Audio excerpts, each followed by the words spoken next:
mereka. Kemudian multi representasi, Bapak Ibu.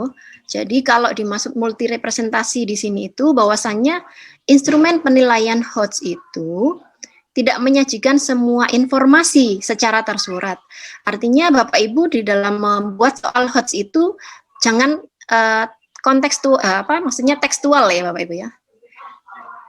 Jadi jangan hanya teks saja. Bapak Ibu bisa menambahkan grafik, kemudian tabel, gambar, video dan sebagainya, di mana di situ bisa menjadi stimulus. Nah, kemudian informasi yang dibutuhkan untuk menyelesaikan soal itu tidak harus dideskripsikan Bapak Ibu. Jadi bisa dicantumkan dalam tabel, dicantumkan dalam gambar, sehingga siswa itu mau nggak mau harus menganalisis informasi yang ada di situ. Untuk mendapatkan informasi mereka harus menganalisis grafik, menganalisis tabel, gambar dan sebagainya ya. Itu maksudnya adalah multi representasi. Jadi Bapak Ibu tidak harus menyajikan soalnya itu dalam bentuk teks saja, tapi bisa berupa itu tadi menambahkan gambar dan sebagainya. Sepanjang informasi yang ditampilkan itu memang dibutuhkan ya. Selain itu, di dalam soal HOTS itu harus berbasis permasalahan kontekstual. Permasalahan kontekstual di sini artinya bahwasannya soalnya itu berkaitan dengan kehidupan sehari-hari, di mana peserta didik itu diharapkan dapat menerapkan konsep pembelajaran yang mereka dapatkan di kelas itu untuk menyelesaikan permasalahan yang kontekstual, permasalahan yang nyata, yang real life ya. Nah, di sini Bapak Ibu jangan sampai keliru ya, apa yang dimaksud dengan kontekstual, apakah harus soal cerita? Nah, tidak harus ya Bapak Ibu. Jadi bisa jadi misalnya soal yang menuntut siswa untuk menemukan rumus. Nah, itu kan tidak selalu soalnya harus kontekstual. Nah, kontekstual yang dimaksud di dalam HOTS ini itu adalah stimulus ya Bapak Ibu. Jadi bukan soalnya itu harus berupa teks-teks yang berkaitan dengan aplikasi di kehidupan nyata, tidak harus seperti itu, tetapi berupa stimulus. Nah, stimulus ini bisa jadi berbasis kehidupan nyata, bisa jadi juga berupa informasi-informasi, misalnya di dalam merumuskan suatu rumus matematika, misalnya begitu. Nah, kemudian yang terakhir adalah menggunakan bentuk soal beragam. Bapak Ibu, jadi dalam membuat soal HOTS itu tidak terpacu hanya soal uraian. Jadi soal HOTS itu bisa juga berbentuk pilihan ganda atau uraian. Nah, mungkin Bapak Ibu juga waktu kuliah dulu sudah pernah melihat ya bahwasannya soal bentuk soal tes itu ada yang pilihan ganda, ada yang uraian.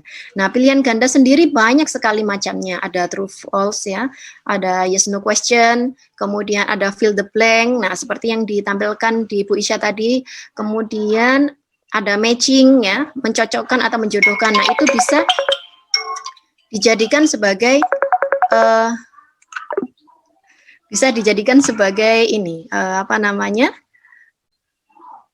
bentuk soal ya, bentuk soal HOTS. Ya, bentuk soal HOTS.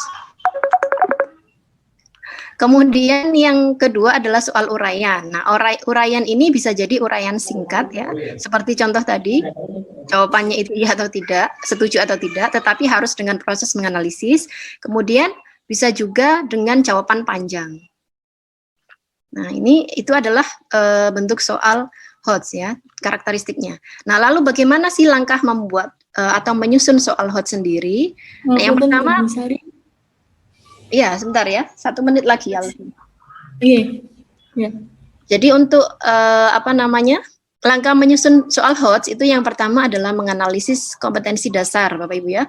Kemudian menyusun kisi-kisi. Bapak Ibu pasti sudah pernah menyusun kisi-kisi. Karena sudah membuat soal UTS, PTS ya, penilaian harian dan PAS, pastinya sudah pernah menyusun kisi-kisi. Lalu memilih stimulus Bapak Ibu, ini yang mungkin sulit ya, stimulus yang tepat dan kontekstual. Kemudian selanjutnya yang keempat adalah menuangkan stimulus tadi sesuai dengan kisi-kisi ke dalam suatu butir soal. Sedangkan yang terakhir adalah membuat pedoman pensekorannya. Jangan lupa Bapak Ibu, jangan menulis soal saja, tapi lupa untuk membuat kunci jawaban dan juga rubrik penskorannya. Nah, berikut ini contohnya, misalkan kita ingin menganalisis satu KD, ya, di sini saya ambil KD 3.9, ini kalau nggak salah kelas 4 ya Bapak Ibu, menjelaskan dan menentukan keliling dan luas persegi. Nah, setelah kita pilih KD-nya ini, kemudian kita buat kisi-kisinya. Ini contoh kisi-kisinya. Untuk template-nya bisa disesuaikan dengan sekolah Bapak Ibu ya. Tapi di sini biasanya di dalam kisi-kisi itu memuat KD, minimal ya, memuat KD, identitas sekolah jelas, kemudian memuat kompetensi dasarnya, kemudian materinya apa, indikator soalnya, nomor soal, dan level berapa, dan bentuk soalnya bagaimana. Nah, ini contoh dari kisi-kisi. Dari kisi-kisi ini kemudian kita tuangkan dalam bentuk butir soal. Nah, dalam menuangkan itu kita akan menyusun indikator ya Bapak Ibu di sini. Dalam menyusun indikator ini jangan lupa indikatornya disesuaikan dengan cara menyusun indikator soal, bukan indikator pembelajaran. Kalau indikator soal ini berarti Bapak Ibu menyusunnya harus memenuhi kriteria ABCD, audience, behavior, kemudian condition dan degree ya Bapak Ibu ya. Di sini misalkan disajikan permasalahan sehari-hari yang berkaitan dengan keliling, bangun data, dan ada hubungannya dengan luas. Nah, ini adalah stimulusnya. Audiensnya ya, ini adalah peserta didiknya. Kemudian di sini adalah conditionnya itu adalah menentukan. Kemudian degree-nya itu adalah ukuran bangun datar ya.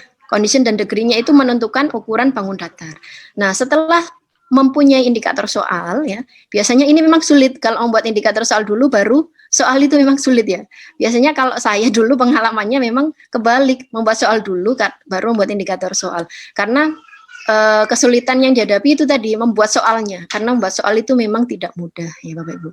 Nah, seperti itu. Tapi yang benar adalah menyusun indikator dulu baru merumuskan soalnya. Nah, ini misalkan tadi dari kisi-kisi tadi kita bisa buat outline-nya seperti ini.